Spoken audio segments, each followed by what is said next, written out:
자, 안녕하세요. 김영의 널스토리입니다. 오늘은 역학조사의 역사적 사례에 대해서 말씀을 좀 드릴까 하는데요. 제일 먼저 스노우 얘기하겠습니다. 자, 스노우는 콜레라가 그때 이제 발생이 됐는데 콜레라의 원인을 잘 모르겠는 거예요. 근데 그때 당시에는 장기설이라고 해서 더러운 공기가 병을 일으킨다라고 많은 사람들이 생각하고 있었거든요. 근데 아무리 봐도 더러운 공기는 아니야. 이게 도대체 뭐지? 이렇게 고민을 하다가 스노우가 한번 이렇게 해보자. 그래서 그 연구실 안에 런던 시내 그 지도를 다 붙인 거예요. 그리고 나서 그 콜레라 증상이 있는 사람을 무조건 그 주소지별로 표시를 한 거죠. 다 표시를 했더니 희한하게 어느 한 군데 모여 있더라는 거예요. 그 이제 지역, 그 마을을 찾아간 거예요. 갔더니 그래서 쭉 훑어보다가 이거를 발견한 거예요. 어떤 걸 발견했냐면 이 지역에 있는 사람들은 템즈강의 물을 끌어다가 수돗물로 쓰고 있더라는 거지. 그리고 다른 곳에서는 또 다른 강의 물을 끌어다가 쓰고 있는 게 그 차이점을 발견하게 된 거예요. 그래서 이분이 템즈강 간 거예요. 템즈강에 갔더니 너무너무 더러운 거야. 막 똥도 흘러다니고 막 종이에 뭐 희한한 것들이 다 이렇게 둥둥 떠다니는 거예요. 그 물을 먹어서 생기더라. 그래서 그거를 발견한 게 결국 콜레라의 원인은 물이구나, 이걸 발견한 거예요. 자, 요거 무슨 역학일까요? 우리 예전에 배우셨는데. 그렇죠. 기술역학입니다. 무작정 썼잖아요. 그래서 이걸 기술역학을 이용해서 그 원인을 밝힌 거다, 이렇게 생각하시면 되고. 자, 두 번째 사례. 자, 이거는 골드버그라는 사람이 펠라그라라는 피부병을 이제 발견을 한 건데, 펠라그라 피부병이 꼭 뭐처럼 생겼냐? 한센병이랑 똑같이 생겼어요. 그러니까 이게 진물이 뚝뚝 떨어지고 살들도 뚝뚝 떨어지고, 그러니까 많은 사람들이 이거 한센병의 종류야, 그리고 남한테 옮기는 거야, 이렇게 얘기를 한 거예요.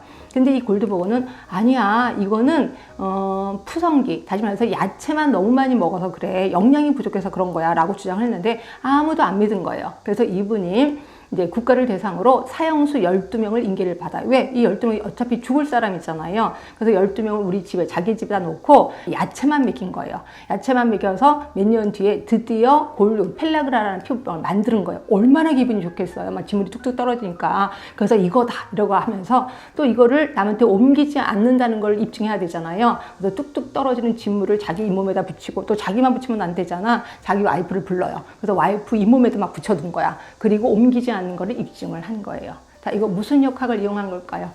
그렇죠. 실험 역학을 이용한 겁니다. 세 번째는, 이거는 클라라라는 간호사인데요. 자, 황열의 원인이 목이라는 걸 입증하기 위해서 사람들이 아무도 안 믿는 거예요. 그래서 정말 내 말을 안 믿어? 그래서 이 사람이 화가 나서 산에 가서 모기랑 모기를 다 잡은 거예요. 모기를 잡아서 방에다 풀어놨어. 그리고 거기서 하룻밤을 잡니다. 근데 자기 혼자 자기 억울하지? 그래서 자기 남자친구를 꼬셔요. 그래서 남자친구랑 같이 잠을 잡니다. 그래서 밤새 물어 뜯겼겠죠.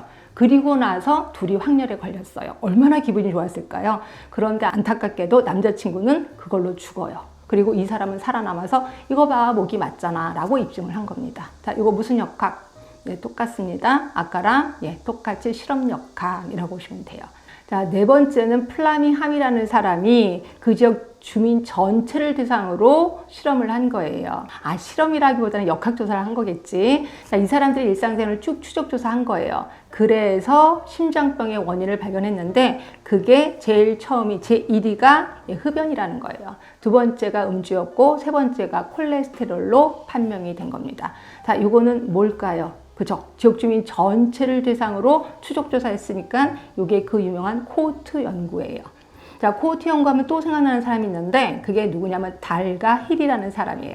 그때 당시에 그 담배가 이게 폐암의 원인이라는 게 누구나 알아. 그러니까 상식적으로 누구나 다 알거든요. 근데 과학적인 입증이 없는 거예요. 그래서 국가에서 달가 힐 연구소에 가서 너네 빨리 이거를, 그 원인을 밝혀라 라고 얘기를 한 거예요.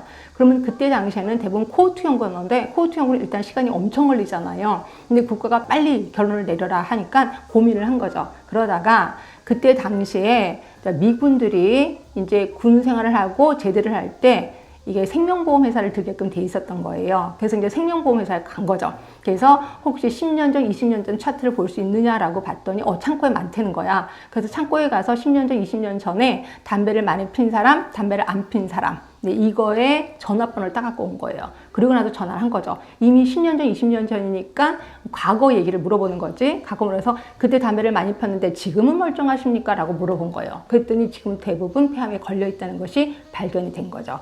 결국 코호투는 코호투인데 과거로 돌아가서 이게 추적조사한 거니까 이거는 후향적 코호투. 예, 그걸로 끝난 게 아니라 지금 현재 폐암 환자를 찾아가기도 했습니다. 그래서 그 환자들한테 혹시 과거에 담배 폈습니까? 안 폈습니까? 이것도 물어봤거든요. 이게 뭐예요? 환자 대조군이죠. 그래서 달과 힐은 폐암의 원인을 발견하기 위해서 후향적 코호투 환자 대조군 연구를 처음으로 만들었다라고 보시면 될 것 같아요.